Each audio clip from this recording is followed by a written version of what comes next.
Assalamualaikum warahmatullahi wabarakatuh. Waalaikumsalam Halo warahmatullahi Sobat Peradilan wabarakatuh. dimanapun berada, semoga sehat selalu dan senantiasa dalam lindungan Allah SWT. Kita berjumpa lagi dalam podcast. Di episode 9 ini saya Viva yang akan mendampingi Sobat Peradilan. Seperti biasa, kami akan membahas mengenai hal-hal menarik dan info-info sekitar hukum di pengadilan agama. Dan telah hadir pula bersama saya, Bapak Syafiul Anam SHIMH. Beliau merupakan hakim di Pengadilan Agama Sukoharjo yang sekaligus menjadi narasumber kita pada kesempatan ini. Bagaimana kabarnya Bapak? Alhamdulillah ya. Ini panggilnya Mbak apa Bu ya? Mbak saja, Oh biar iya. lebih enak Pak. Alhamdulillah baik ya Mbak ya. Alhamdulillah, semoga sehat selalu ya Bapak. Amin, terima kasih. Sobat Peradilan, hari ini kita akan ngobrol soal salah satu istilah yang mungkin sering kita dengar, tapi belum tentu benar-benar kita pahami, yaitu isbat nikah. Beberapa waktu yang lalu, publik ramai membicarakan kasus Inara Rusli, bukan cuma soal rumah tangga seorang figur publik, tapi juga soal status pernikahan, hak istri, dan pelindungan hukum yang akhirnya membuka mata banyak orang tentang pentingnya pencatatan pernikahan secara negara. Nah, untuk mengawali pembahasan kita kali ini, Pak, saya mau tanya terlebih dahulu, sebenarnya apa sih Pak yang dimaksud dengan isbat nikah? Isbat nikah ya. Isbat nikah itu kan dari bahasa Arab. Isbat nikah. Pengesahan nikah ya bahasa Indonesianya ya. Jadi bisa diambil pengertian bahwa isbat nikah itu legalisasi pernikahan seseorang yang dulu pernah dilaksanakan secara sah berdasarkan agamanya mereka masing-masing. Mungkin itu sih kalau pengertian yang paling mudahnya, simpelnya sih itu. Oh, ya, baik. Nah, memasuki pertanyaan pertama, mengapa pernikahan yang sah secara agama masih perlu dicatat oleh negara? Ya ini sobat peradilan ya, di Indonesia itu kan punya peraturan perundang-undangan yang mengatur sendiri nih. Nah, jadi apa ya, kenapa kok harus disahkan pernikahannya sobat-sobat peradilan ini? Karena yang pertama, yang jelas supaya memiliki kepastian hukum dan kemudian mendapatkan perlindungan hak-haknya sobat peradilan. Itu ya.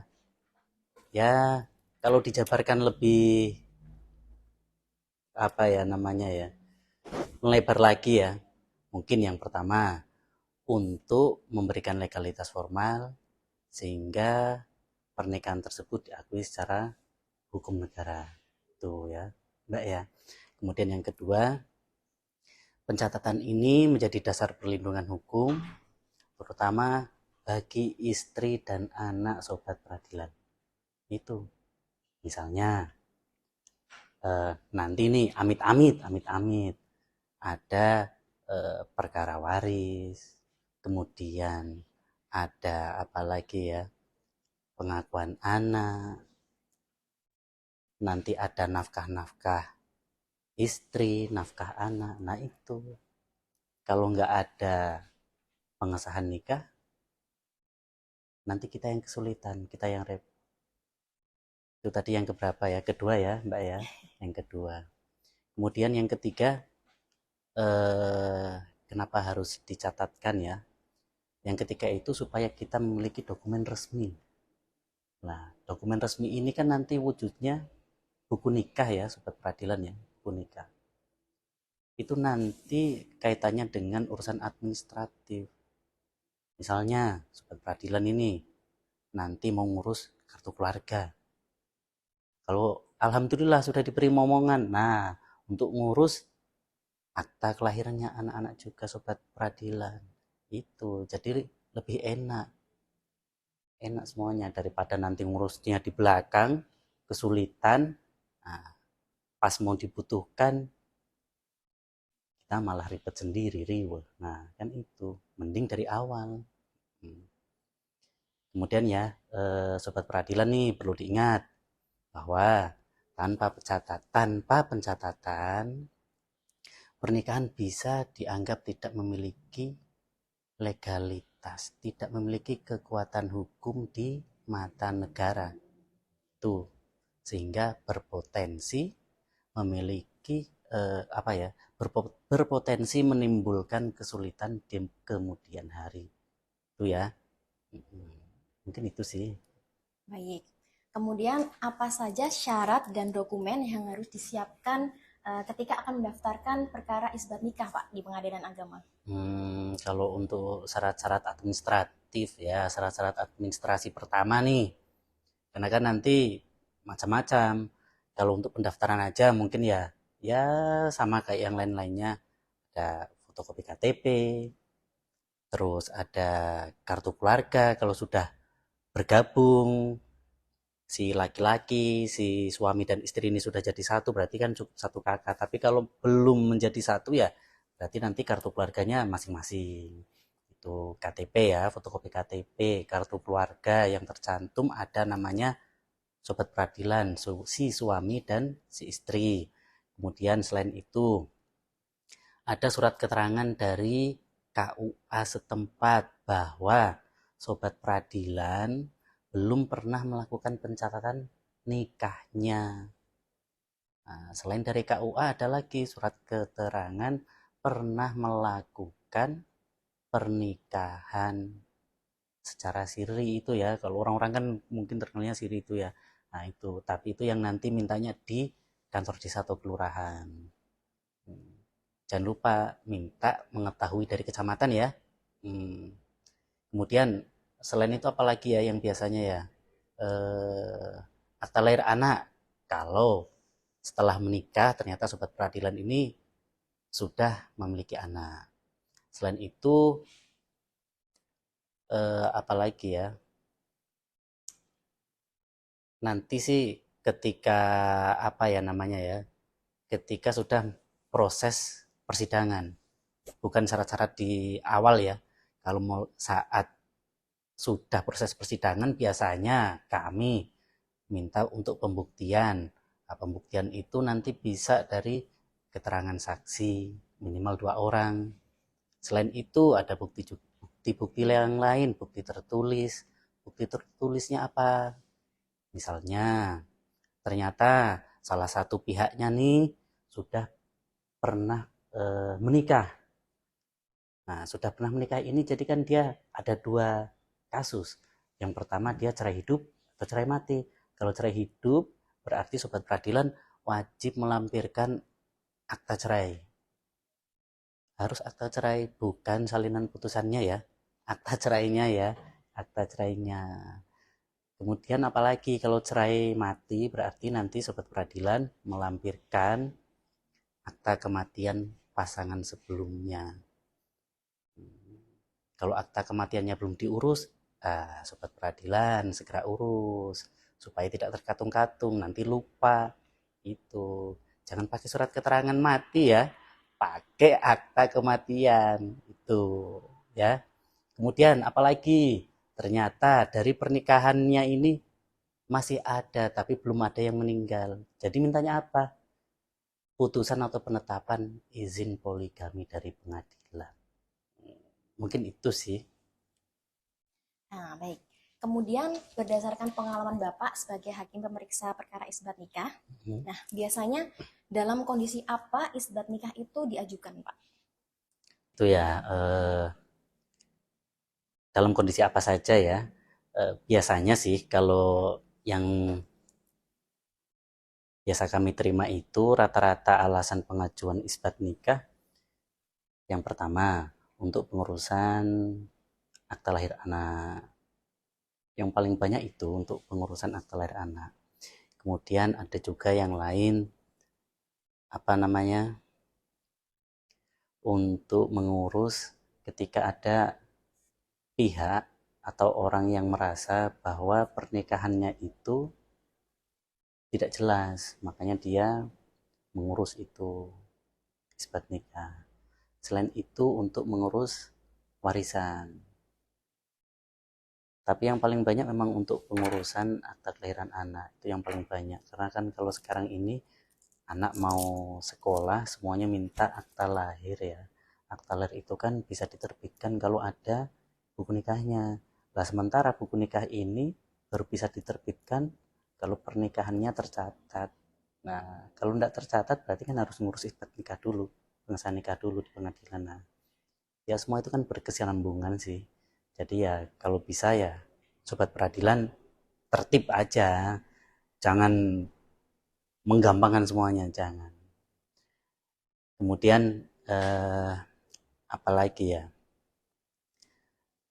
ada tapi ini case-nya udah lama, kalau orang-orang zaman sekarang nggak mungkin ada, itu terkait tentang pernikahan yang sebelum adanya Undang-Undang Perkawinan tahun 1974 nomor 1 ya. Tuh. Tapi kalau sekarang kan nggak mungkin, udah umur berapa itu. Nah, cuma bisa isbat nikah, pengesahan nikah untuk orang tuanya. Nah, jadi kemungkinan bisa itu. Tapi kalau ditarik mundur kayaknya sih nggak bisa. Udah susah orangnya. Mungkin itu ya, Mbak ya. Baik. Pertanyaan selanjutnya yang mungkin Sobat Peradilan juga penasaran nih Pak. Apakah semua permohonan isbat nikah itu pasti dikabulkan? Nah, kalau ini nggak mesti. Nggak mesti, Sobat Peradilan. Nggak mesti dikabulkan. Yaitu kembali lagi.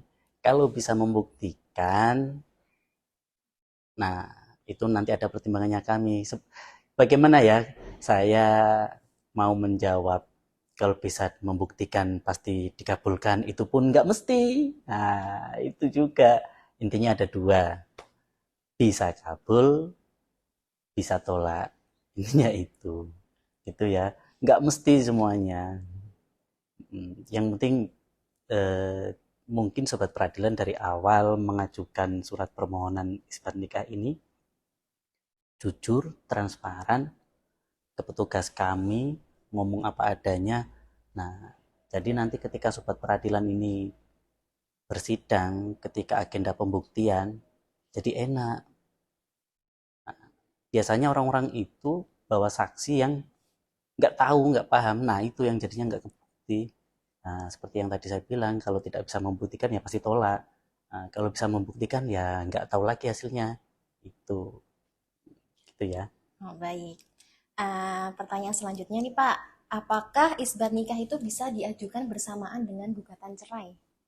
Isbat nikah mau diajukan dengan gugatan cerai. Nah, kalau itu bisa banget, bisa banget. Karena dalam undang-undang di peraturan perundangan kita ini, isbat nikah itu yang pertama bisa diajukan hanya dalam kasus perceraian. Nah, selain itu baru di pasal selanjutnya. Karena pasal selanjutnya berarti itu kan bukan yang pokoknya ya. Yang pokok pertama itu ya yang pasal paling tinggi, paling di atasnya. Nah, paling di atas itu ya pengesahan nikah, isbat nikah itu bisa diajukan dalam perkara perceraian. Jadi bisa, kalau itu bisa banget kalau itu. Kemudian Pak, apa risiko hukum bagi perempuan dalam pernikahan yang tidak tercatat Pak? Risiko hukum bagi perempuan jika perkawinannya tidak tercatat ya. Aduh, ini yang paling kasihan itu ya. Perempuan kan di Indonesia ini dianggap makhluk yang lemah, lebih lemah dari laki-laki. Padahal ada juga yang enggak. Itu ya. Nanti efeknya ya. Pertama, jika terjadi apa ya, misalnya nih dalam rumah tangga, Sobat Peradilan khusus yang perempuan nih, dia di KDRT oleh suaminya, sementara pernikahannya tidak tercatat. Nah, itu nanti kalau mau menggugat bagaimana?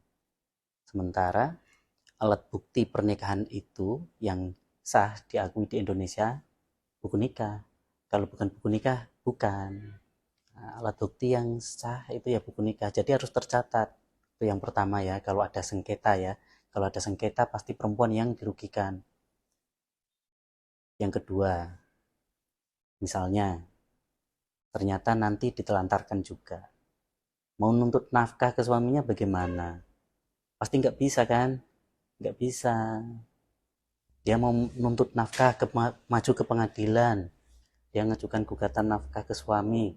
Waktu pembuktian, nah buku nikahnya nggak ada. Jadi ya dia dianggap bukan pasangan suami istri. Kasihan. Terus apalagi? Ada lagi. Nah ternyata dari perkawinannya mereka sudah ada keturunan. Nah itu malah makin tambah lagi. Nanti keturunannya bagaimana? Nggak bisa minta hak-haknya. Dia mau nuntut sekolah di sini mau minta uang jajan dari bapaknya sulit, kasihan.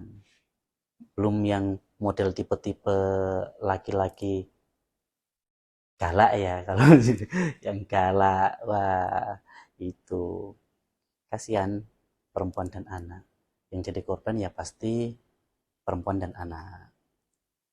Ya, maka dari itu saya ingatkan lagi sobat peradilan,